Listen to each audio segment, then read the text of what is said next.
The idiots strike again. Calling Vault seeks to provide Google Voice alternative. VLC celebrates 1 billion downloads and nanomagnets. It's Wednesday, May 16th, 2012, and this is iWake.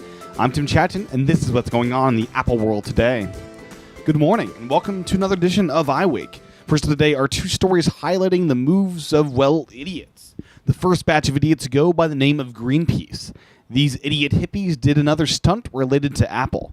According to Apple Insider, Greenpeace took its push for a clean iCloud to Apple's Cupertino campus this week, projecting images onto their main building of its corporate headquarters through a projector system. In addition to projecting these images of messages of support from Twitter and Facebook users onto the side of their building, Greenpeace activists also barricade themselves inside an 8-foot-tall, wide survival device that has been previously used to prevent Arctic drilling. The demonstration also featured 4 Greenpeace members dressed as iPhones, with fully functional screens across their torsos that displayed messages from their supporters. According to these hippies, Apple's executives have thus far ignored the hundreds of thousands of people asking them to use their influence for good by building cloud powered by renewable energy. As Apple customers, we love our iPhones and iPads, but we don't want to see or don't want to use an iCloud fueled by the smog of dirty coal pollution.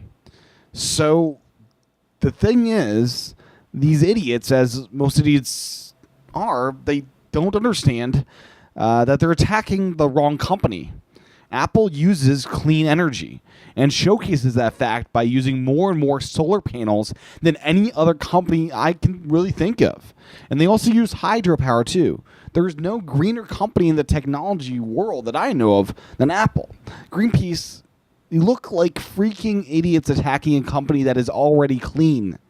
Go attack Dell or some company that isn't doing a good job.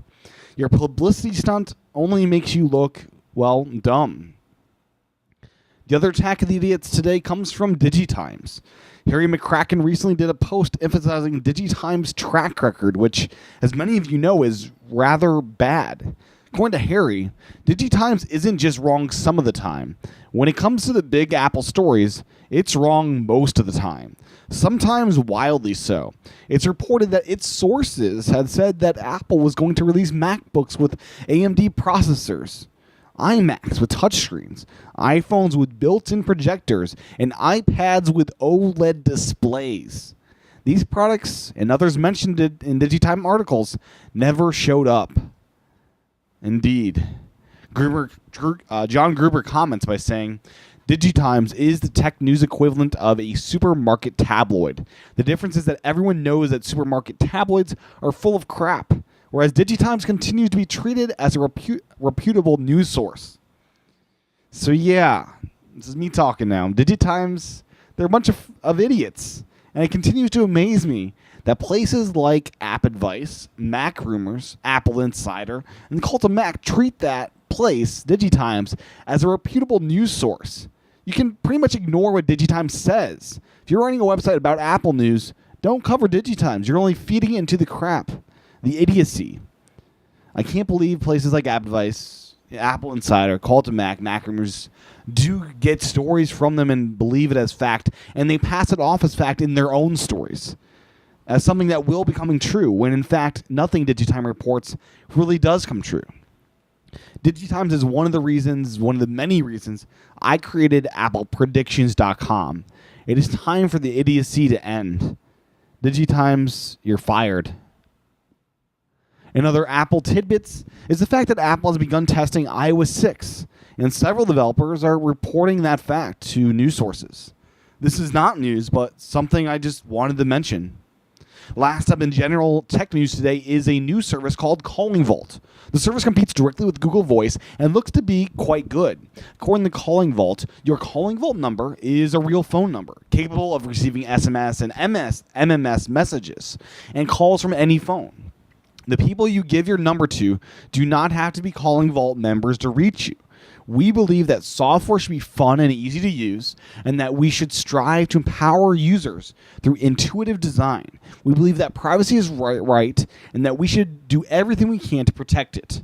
And we believe that you, not advertisers, should be in control of your data. That seems to be a direct attack onto Google. This is fantastic news and something that I have signed up for, at least a spot for. Spots are limited for now, but you can get in the queue, as I have. I'm a huge fan of Google Voice and I'm excited to see this alternative arrive. Now on to some app news. First up is Do for Mac. Do is a reminders app for the Mac that has gotten tons of praises already. There is a mobile version of the app as well for iPhone and iPad. The app works with natural language, so you can, as they say on their description, type to make dinner reservation at 9 a.m. tomorrow, and your reminder is set for 9 a.m. tomorrow morning. Cancel subscription in 1 month, and you get a buzz 1 month later. Just tell Do in your own words what you'd like to do and when you'd like to be reminded. There are no awkward date pickers to fight with, nor rigid date and time formats to follow. Your reminder is set as soon as you're done typing. Do makes sure things actually get done by keeping you on your toes, sending you periodic reminders until you actually make that reminder complete.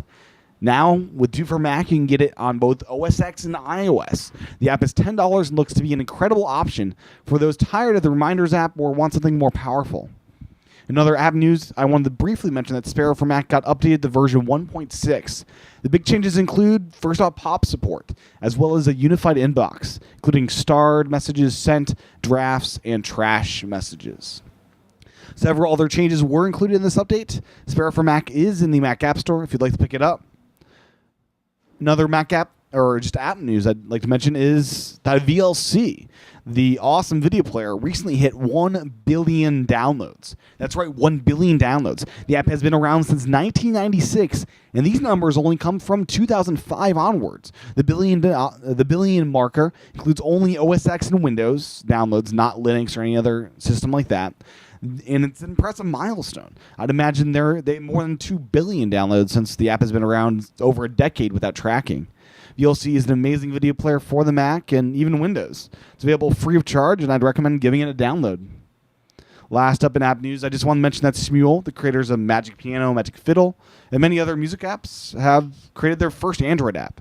Songify for Android turns your speech into auto-tuned music. This is their first Android app and appears to be a good one. The app is out now and available in the Play Store. Now, on to a few odd and end stories to close up the show. First up is the mention that Dave Herbin, a rather tattooed fellow, is now iPod Nano capable. He did a body modification that includes 4 magnets implanted onto his wrist, making the iPod Nano watch a true reality. The modifications seem to be rather permanent and, well, makes him a rather odd fellow. I personally would never add magnets to my wrist, as it seems like an odd thing and something I'd probably regret. I guess this fellow shows true devotion, or at least a willingness to make the headlines.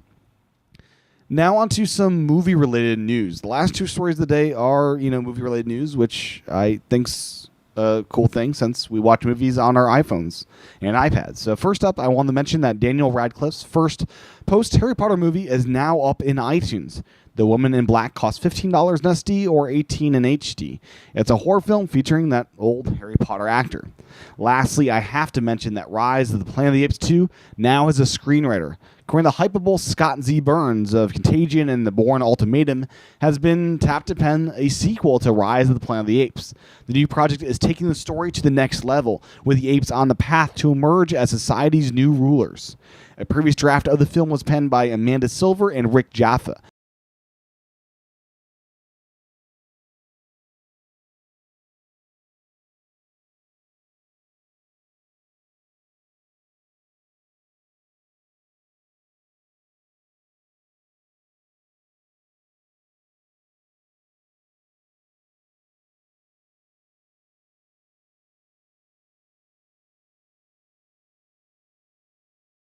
To see how the show's progressed and